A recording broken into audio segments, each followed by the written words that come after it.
But earth is given into the hand of the wicked. What did the Bible say? But earth is given into the hand of the wicked. The entire earth is given into the hand of the wicked.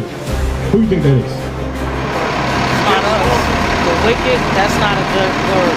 So it has to be the white. Yes, that's what it is. The only reason they describe his color, because everybody else is black from the time of Genesis. It's like he's standing out. He's standing out. It's like, yo, what the hell, this baby? This baby came out red. You see this? That's how they like to eat their stuff. That's almost like cannibalism. I love Jacob and I hated Esau. See what it says? God hates them.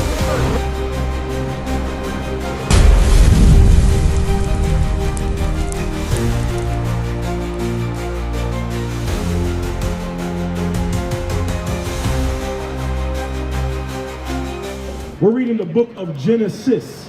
This is the beginning. Genesis means beginnings. God says 2 different nations are in your womb. Read. 2 nations are in thy womb, and 2 manner of people shall be separated from thy bowels. And 2 manner of people shall be separated when they come out of your bowels. They're not going to be like each other at all. Totally different. Read. But one people shall be stronger than the other people. The one people shall be stronger than the other people. Read. And the elder shall serve the younger. Now it says the elder shall serve the younger. We're going to find out who the elder was. The first boy has to serve the younger. Read on. And when her days to be delivered were fulfilled, behold, there were twins in her womb. That's what you said. There were twins. Now, here's a question. Based on what we already read, would they be identical twins? They wouldn't be. No, they're not identical. Go ahead. And the first came out red. First what? The first came out red. The first baby that came out, he came out red. That's right. You understand? Meaning he didn't have any melanin in his skin. Right. The blood showed forth through his skin. Read. And the first came out red. Now remember, earlier it says the elder shall serve who? The younger. So he came out first. So he's supposed to be the servant. Okay. He's supposed to be the servant. You understand? Read again. And the first came out red all over, like an hairy garment. So he was red all over and he was hairy, like a garment. Read. And they called his name Esau. And they called his name Esau. Okay, so this is the story of Jacob and Esau. Esau means wasted away is he. That's what his name means. Meaning, again, he didn't have the melanin in his skin. Keep going. And after that came his brother out. After that came his brother out. And his hand took hold on Esau's heel. So now, they came back to back. The first boy came out, and Jacob, when he came out, his hand grabbed Esau's heel. Remember, they were fighting in the womb, right? His hand grabbed Esau's heel. We're going to find out what that means if we can get to it. Keep going. And his name was called Jacob. And his name, the second boy, was called Jacob. Now notice what happened. They said the first came out red all over like a hairy garment. Did they describe what he looked like? They didn't. Because he looked like everybody else. Right. He looked like everybody else.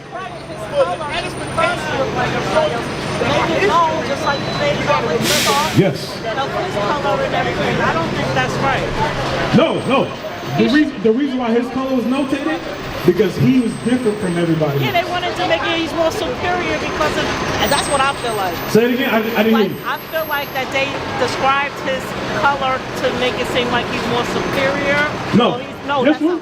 yes. No. Not No, I'm superior. asking, like, more important No. or something. No, I'm asking, is that why they did it? Nope. Okay. The only reason they describe his color, because everybody else is black from the time of Genesis. It's like he's standing out. He's standing out. It's like, yo, what the hell, this baby came out red. All over like a hairy garment. Like, he's different from everybody else. This is some noosh right here. This is some new. Okay, keep going. And the boys grew, and Esau was a cunning hunter. This boy grew and was a cunning hunter. Who are your cunning hunters today? Bring it out. These people. They have the same attributes from back then. Right. Keep going. I'm gonna show you more. Watch. Esau was a cunning hunter. And Esau was a cunning hunter, a man of the field. What? A man of the field. Who are the men of the field? These people will go out in the field and put bear piss all over them to attract animals so they can shoot them down. Remember, he's a cunning hunter. They'll go out and be hiding in the woods and figure out how to hunt a bear, how to hunt deer, lions. You understand what I'm saying? They're cunning hunters. They'll do all types of things to attract different animals to hunt them down. Keep going. And Jacob was a plain man, dwelling in tents. Jacob wanted to kick it at the house and just chill out. You understand? Keep going. And Isaac loved Esau because he did eat of his venison. So the father liked the boy. He said he go out and hunt. He bring back some meat. Okay, I like that boy. He put in the work. Keep going. But Rebekah loved Jacob. But Rebekah loved Jacob. Read. Remember, Rebekah was already told of the Lord, the elder got to serve the younger. He going to be stronger than him. She already knew all that. So she was like, I'm rocking with him. Keep going.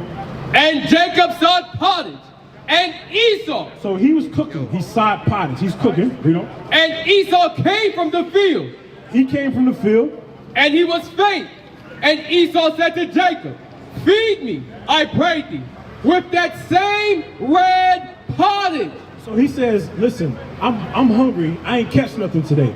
Give me some food right now. I don't care if it's done. So now, what people eat their meats? Medium rare, blue rare. Bring it up. They do that. He says, feed me with that same red pottage. Bring it out. You understand? Keep going. For I am faint. Therefore was his name called Edom. Therefore was his name called Edom. That's an example. Feed him with that same red pottage. You see this? That's how they like to eat their stuff. That's almost like cannibalism. That's exactly what it is. Right. Look. That's not a joke. Read that part again. Feed me. People are insane. And Esau said to Jacob, feed me, I pray thee, with that same red pottage. That's Esau.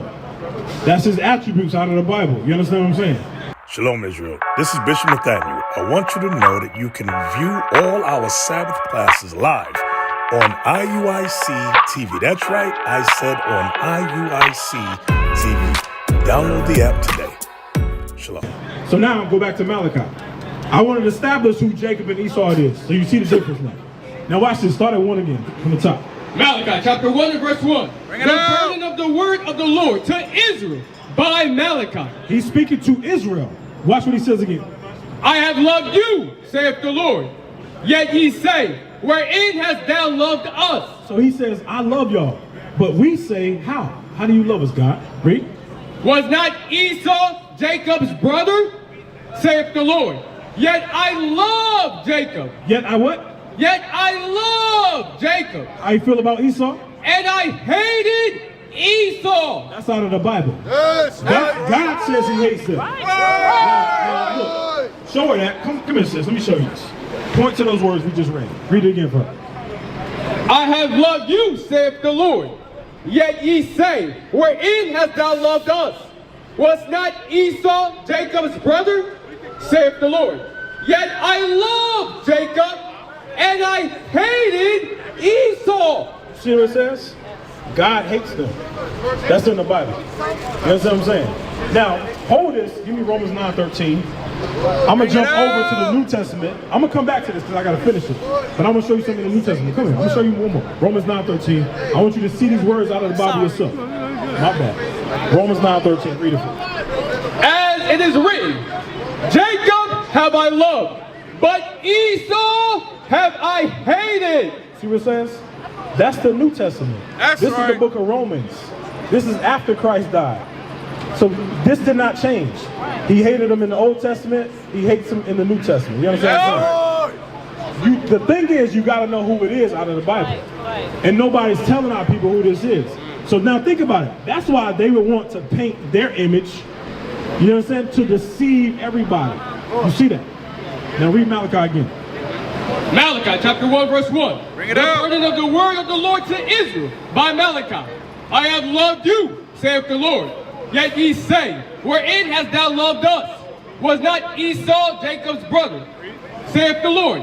Yet I loved Jacob, and I hated Esau, and laid his mountains. Listen to what it says. And laid what? And laid his mountains and his heritage waste for the dragons of the wilderness.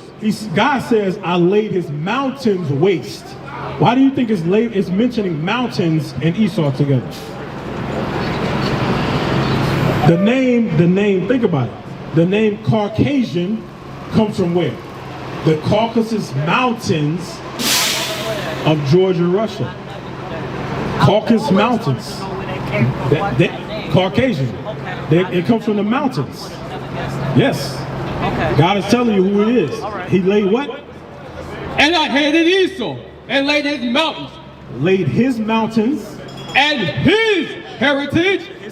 Waste for the dragons of the wilderness. Meaning because the Arabs at some point took over what's labeled in the Bible as Mount Seir. Right. The Arabs took that over. That's what that's talking about. Watch what it says right here. Whereas Edom saith. Whereas Edom said, listen to what they say. They say, we are impoverished, but we will return and build but desolate places. Now, this is talking about, you heard of a time period, my sister, in history. My sister, you heard of the Dark Ages before? Yes, I've heard of it. You know what it is? Okay. The Dark Ages was basically about a 1,000-year period where black people ruled Spain, Europe, Portugal, you understand? Britain. We ruled all those areas. These people were impoverished. They were on the bottom of society. They were in the caves in Georgia, Russia. So, Mitch, who phrased it and called it the Dark Ages? They did. Oh, because they wasn't. Yes. Because I was about to say, it's not our Dark Ages. Thank you. Now, I'm saying this in context because it wasn't, we were not a righteous people at that time. I understand, but we were still in leadership. I'm not going. It was a dark period for them. For them. So that's what this is talking about. We are what? Read that part again. We? Whereas Edom saith, we are impoverished. It says we are impoverished. This is during the Dark Ages. We're impoverished. What they say? But we will return and build but desolate places. We're going to return and we're going to build the desolate places. So now that returning is something in history called the Renaissance period. You ever heard of that? During the 1400s, it's something called the Renaissance. Guess what Renaissance means? Rebirth. Bring it out. So they're saying here, we're going to return, or we're going to have a rebirth, and we're going to build the desolate places thereof. You understand? That's what this is. Basically, I was about to say, just they try to rewrite everything. Yes. So that's what this is. This right here is called Renaissance art. That's what this is right here. Renaissance art. Read that part again. We. Whereas Edom saith, we are impoverished, but we will return and build the desolate places. Thus saith the Lord of hosts. Whoa. Thus saith who? Thus saith the Lord of hosts. This is what God's saying.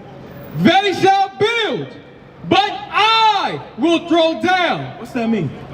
They can build it, but he'll tear it down. Who's going to tear it down? God. Because why? God hates them. You understand? He says, okay, yeah, they're going to build. Guess where we at right now? We're in America. They built this country off the backs of our people. You see this? So they built, but God says, I'm going to throw everything down. Right. Everything they built, I'm going to destroy it. Right.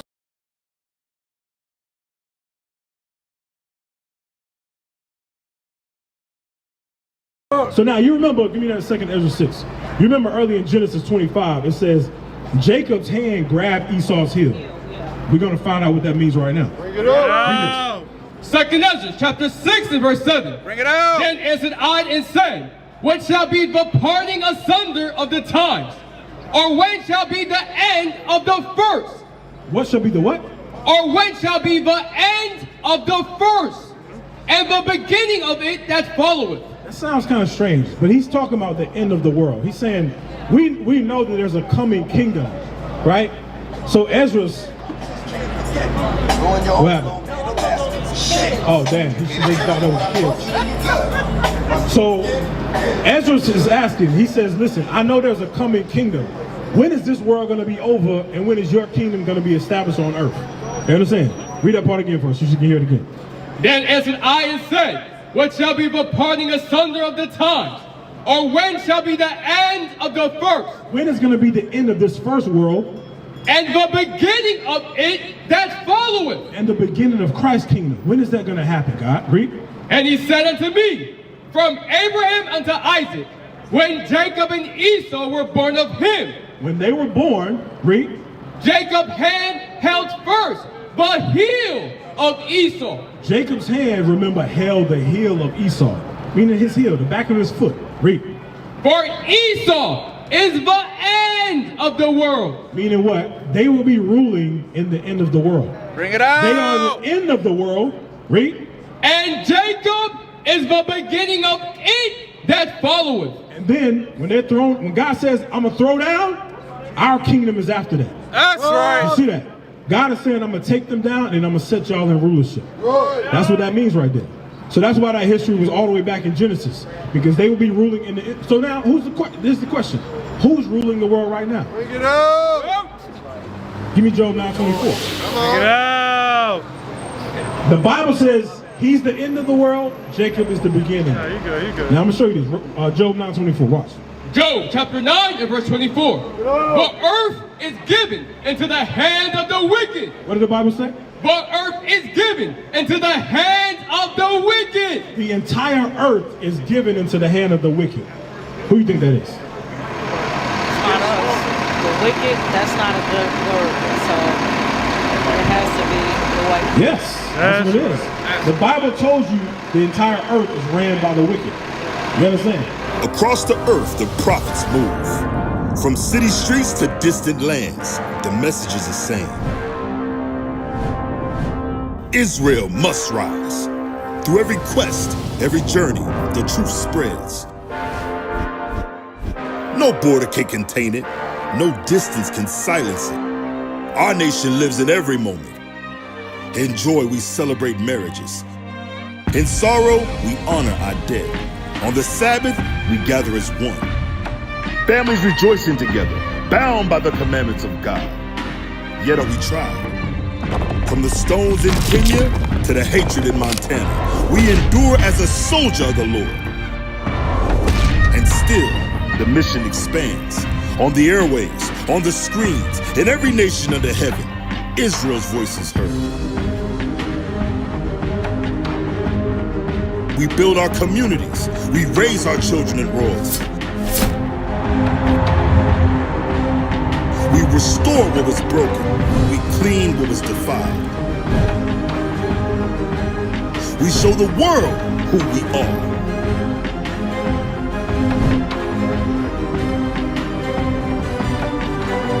This is Israel united in Christ. Nation in motion. Nation endures.